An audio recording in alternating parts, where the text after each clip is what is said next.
culture. And where we're going with AI and technology will be the further death of culture. And I don't think it will be a good thing.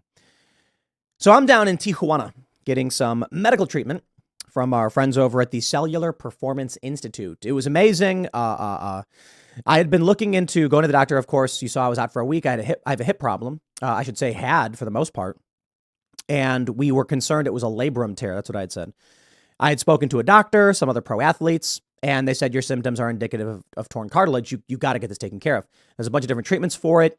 The older version is the oldest is take painkillers. Good luck, have a nice day. The oldest was sorry, your leg hurts. Later on, they eventually said we can take, cartilage or tissues and we can stitch it up and sew it back together. And then eventually we got to platelet-rich plasma and stem cell treatments, which they do here in the U.S. The only problem is it takes way too long. I was told it would be 2 weeks before my initial consultation.